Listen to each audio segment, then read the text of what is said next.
Very good evening to you. I'm Lisa Broom with the CBC Evening News. In our top story tonight, for well over 25 years, Clavel Gibbons lived on this site in Rock Hall, St. George. However, she, her 2 grandchildren and 3 children are now looking for a place to call home. This after marshals and a team of workmen descended on the site this afternoon to begin dismantling one of the 2 properties on the land. Speaking to CBC off camera, Ms. Gibbons acknowledged the matter is currently before the court, but she's not pleased with the way it was handled. Here, right here. I'm sitting down there listening to your radio. So they give you any pre-warning that they would come and do this today? They said 10 days, and today's only the 7th day. Parliamentary representative for the area, Glenn Clark, was on hand offering assistance to the family. He says he managed to arrange accommodation for them tonight. However, he believes there needs to be more communication between the Welfare Department, parliamentary representatives and constituency councils. I intervened. I asked the lawyer to give some time, and I gave them to the end of January. At the end of January, nobody came back to me and let me know. And this really system has broken down. I think in the justice system, that at least the welfare officer, at least the Ministry of Housing and Lands, at least the Member of Parliament and the Constituency Council should be notified that there are problems in your area and that poor people need help. And that's why I have been saying along that there's no help for poor people in this country. No, they can't get a spot from government to rent. They've been renting here and they're so poor, they can't find a spot. Barbados has suffered another downgrade. Moody's Investors Service today downgraded the island's government bond and issuer ratings to CAA3 and maintained a stable outlook. Just last week, Standard & Poor's lowered its long-term foreign and local currency sovereign credit ratings on Barbados from B- to CCC+. Moody's says its decision to downgrade Barbados was driven by several factors, among them the continued increase in government debt and very limited prospects of fiscal reform. The ratings agency says despite government's efforts to contain the fiscal deficit and alleviate pressures on foreign exchange reserves, the deficit remains large and credit risks have increased. Moody's says the likelihood of a credit event in the near term is very high given the lack of fiscal adjustment and increasingly limited financing options. And local economist Jeremy Stephen says he is not overly surprised by the recent downgrade by Moody's service. This given government's alleged unwillingness to deal with its fiscal deficit or commit to make the tough decisions it had to make for the last couple of years. In fact, Mr. Stevens says he anticipates further downgrades for the country if economic matters are not addressed in earnest. Mr. Stevens says although he anticipated it, he was a bit shocked at the swiftness at which it came from Moody's. He says it reestablishes any lingering issues of confidence investors would have in the country. I've never really seen Moody's come this close behind S&P. So early in the calendar year, but so late in the government's fiscal year to do such a thing. So it's unusual from that perspective. But what it does is, as with S&P now, is it forms a concrete position in the minds of people to know that, for instance, government's ability to borrow from the international markets not only has become more expensive, but the current loans like the S&P loan, which was the $500 million Barbados dollar loan a couple of years ago. They owe about $275 million based on it now. The interest on that could possibly climb. Mr. Stevens says government seriously needs to take stock of this. He notes that this puts even more pressure on government to get projects started because any undue delays could lessen the economic stimulus of projects such as the Hyatt Hotel, which could inject substantial resources into the country's economy. Money's always being spent. So you could bring in $10 million today. Who says that it will stay? Because remember, our country, the way how our country works, the government uses the foreign reserves at the central bank to purchase oil, on our behalf. So, I mean, thankfully, oil prices have stabilized and fallen up to yesterday as well, too. But if there's a case where the price of oil goes back up, all this money that Hyatt brought in will go back up just to feed us or to provide the energy we need. So you would notice, like, there was a large set of projects that this country had over the last 8 years but because of high energy costs, the reserves were being dipped into. Despite a challenging economic environment, ice cream manufacturer Baiko is recording growth. The company is even making waves in an area it is not known for. Kishmar Sanjis reports. Baiko Limited managed to almost double its income during the last financial year. The company recorded a 7% increase in overall sales for the financial year ending September 30th, 2016. Its food services division, according to Baiko, was its star performer. Ice cream sales increased by 6% and its food services by 16%. Baiko recorded a 98% increase in net income after tax, also improving earnings per share by 94%. Net income for that financial year was $714,330. Executive Chairman Edwin Thurwell says it was both challenging and rewarding.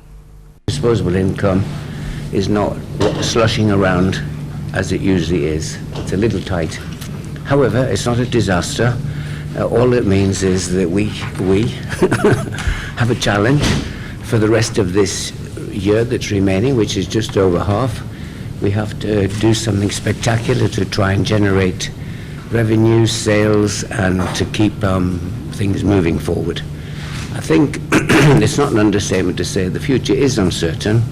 There are so many uncertainties out there that it's bound to affect the confidence of people who spend money. Though Baiko's harbor cold storage revenues were down by 3%, Mr. Thurwell sees it as an asset to the company, saying it has huge potential.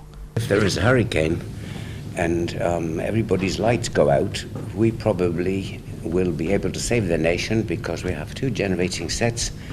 We have cold store, we have backup. We will have all the frozen produce that will have ruined everywhere else when your fridge goes off. So we're a vital island facility for which there is no safety net for us, you know. We don't get any subvention from government for having a safety net for everyone in case there's a hurricane. It just happens. That's what we do for a living. And as Baiko makes inroads with respect to the supply of pastries and bread, Mr. Thurwell suggests that the company cannot survive in the future as just an ice cream company. That is what we're famous for, but don't forget we started life as an ice company in 1901. So we can only assume that halfway down the road the ice became unattractive, and we no longer do that. We were the Barbados Ice Company. So we have to watch the markets, we have to innovate, we have to be prepared to improvise and provide what the market needs if we are to not only survive but to prosper. And that, of course, is what we're trying to do. The contribution of staff over the years was also recognized. Kishmar Sanjis, CBC News. Thousands of students will soon have access to new technological aids for learning in the classroom. This following a multi-million-dollar donation of equipment to Barbados by the People's Republic of China. Lorna Jones tells us more. It was signed over and presented to government in an official ceremony at the Ministry of Education. In attendance were Prime Minister Frondell Stewart, Minister of Education Ronald Jones, and Chinese Ambassador Wang Ke, among other officials. They were entertained by students of the grade in Sealy Secondary, St. Stephen's Primary, and Bay Primary schools who paid tribute to China in their performances.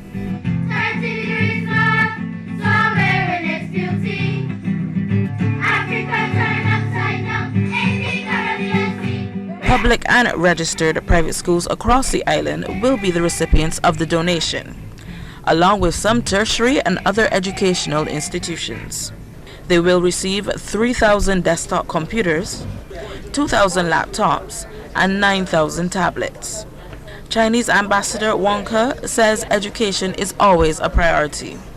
She says further aid will be provided to Barbados. China will provide a gratuitous aid to 50 million RMB yuan, about 15 million Barbadian dollars, to fund the exploration of 2 projects, namely Hope Agriculture Training Institute and UV Cave Hill Center of Food Security and entrepreneurship. Prime Minister Frondel Stewart pledged Barbados' continued support to China. He expressed his gratitude for the donation, whose significance, he says, is deeper than its face value. The most important productive sector in any country is its education sector. Because whereas other productive sectors produce things and produce money, the education sector produces people, the human resources we need and have needed over the years to make Barbados the very great country that it is. The donation also includes 2,500 desks and chairs each, which will be donated to schools most in need. Lorna Jones, CBC News. Local artists have set their sights on reaping tax benefits offered by government. That's the word from Culture Minister Stephen Lashley, who was speaking at a visual arts exhibition last evening. Sharika Griffith has that story. The Caribbean Fine Arts Fair is now in its 7th year. And between now and this weekend, the Gallery of the Grand Salle will be alive with art, film and musical performances. Speaking at the opening gala, Minister Stephen Lashley praised the organizers for providing local and regional artists with a means of displaying and selling their pieces. According to him, the passing of the Cultural Industries Development Act 3 years ago was geared at helping artists to not only create but sustain their businesses. I am happy to say that there are several persons who have begun the process of seeking to have their various cultural projects approved under that particular legislation. Indeed, the expansion to the Jewish synagogue is perhaps the first beneficiary of that legislation, and they will shortly be approved as a culture project and having access to all of the incentives under that legislation. Minister Lashley took time out to view the vibrant paintings and carefully crafted sculptures, which were featured prominently throughout the exhibit. Also present was China's ambassador to Barbados, Wang Ke, and CBC's producer, Tishia Hines. Organizer of the fair, Anderson Pilgrim, used the opportunity to present esteemed visual artist Dr. Ademola Olubufola with a special award for his contribution to the arts over the years. In his acceptance speech, Dr. Olubufola says he believes that without creative vision, there would be chaos. It is the creative spirit that allows humankind to evolve. There's a reason that dictators, when they are seeking power, the first ones they go after is the artists. Because when you have creative vision, when you have creativity, you cannot be subjected.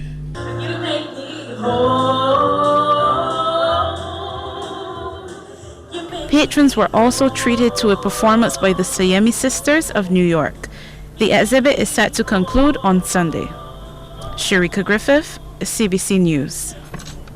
International buyers from Europe and North America are among those expected to be in Barbados for this year's Carry Festa. Culture Minister Stephen Lashley says they've added a new aspect this year, a grand market, to give buyers a better chance to purchase the art on display. There will be a component called the buyer's market, and we are also planning to invite some of the most renowned buyers from across certainly Europe and North America to be in Barbados to see the works and hopefully find you opportunities by which you can sell your cultural goods.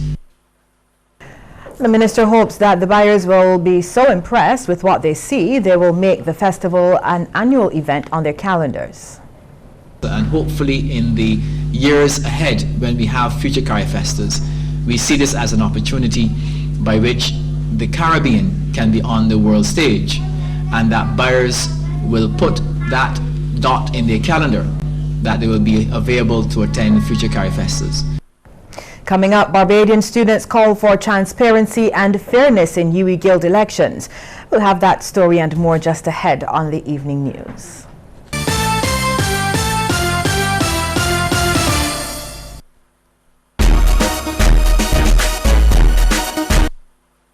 Don't let your Your data experience slow you down.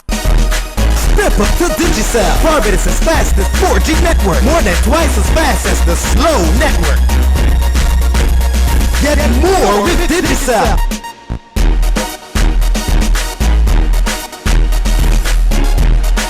Digicel, the fastest 4G network in Barbados. Dial *153 to sign up to Digicel today.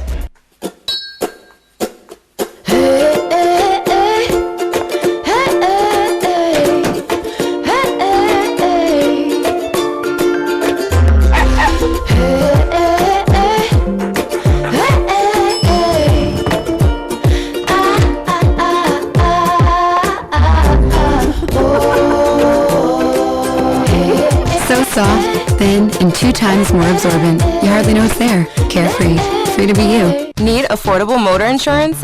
Get up to 30% off plus additional discounts for new and used vehicles. Call 436-6200 or log on to beacon.co.tt. Where you need us, when you need us. A lot of people think that fast boys are cool, and the girls show like the guys who work them. But like so many things about life, you gotta be careful. Having sex without a condom is like riding a bike without a helmet. It's just plain dumb. It's okay to have fun as long as you're smart about it. My name is Daniel the Lion Fortress, and I'm different, and I'm making a difference. Live up. Love, protect, respect.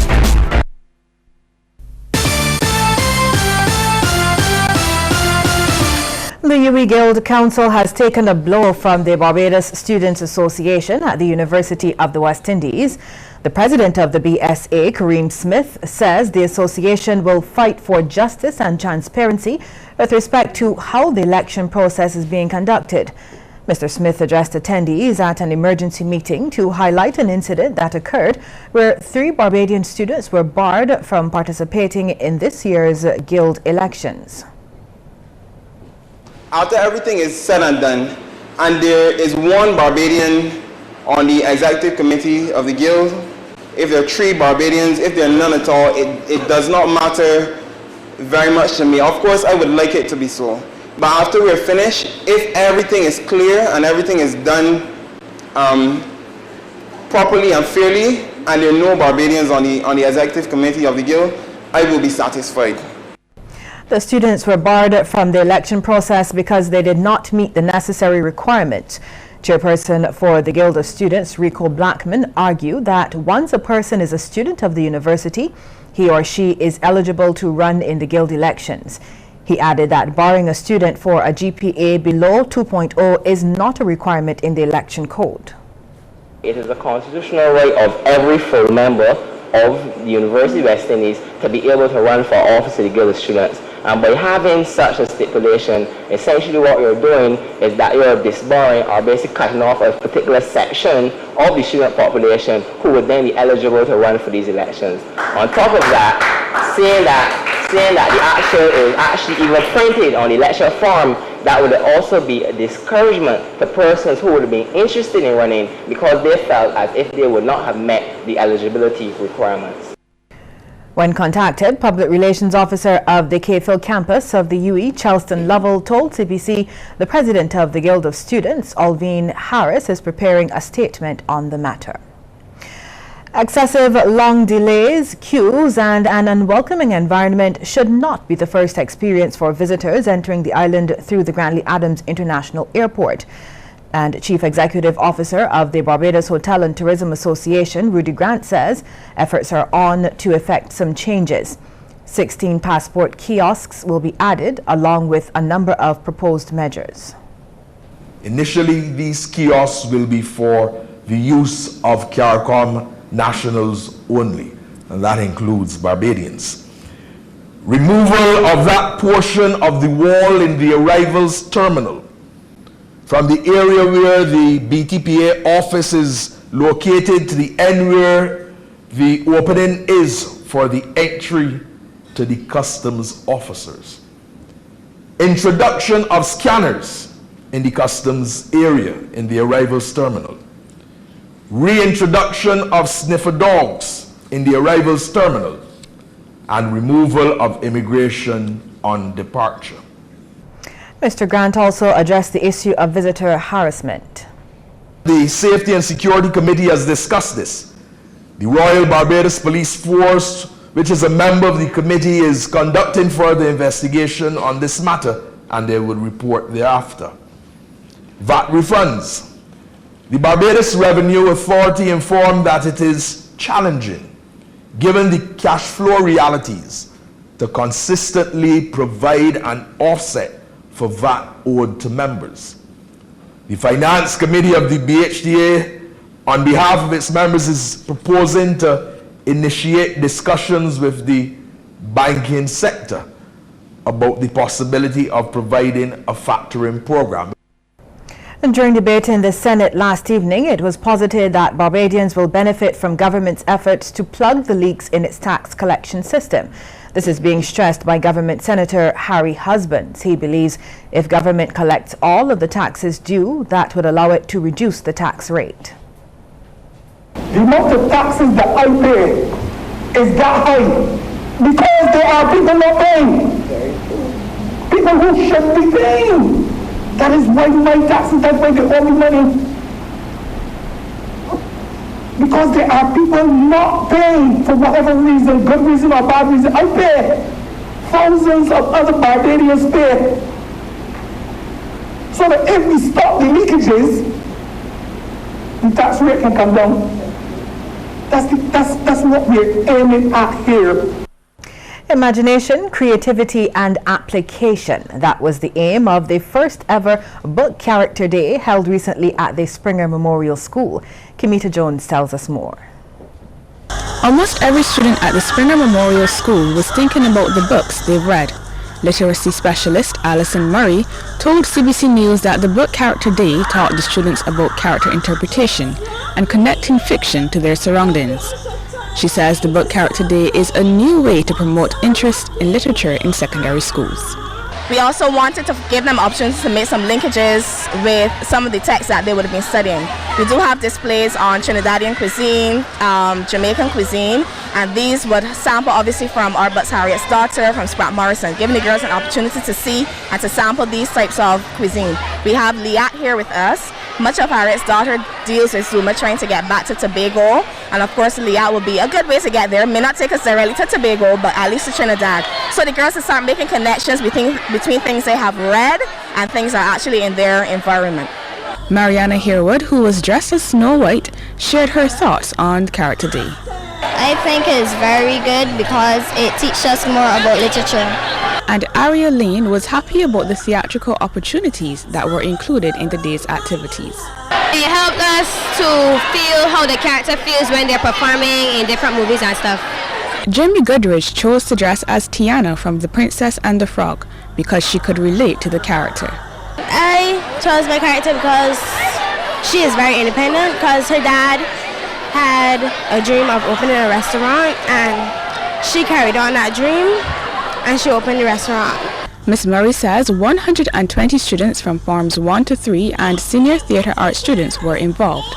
The students were also exposed to representatives from AnimeCon.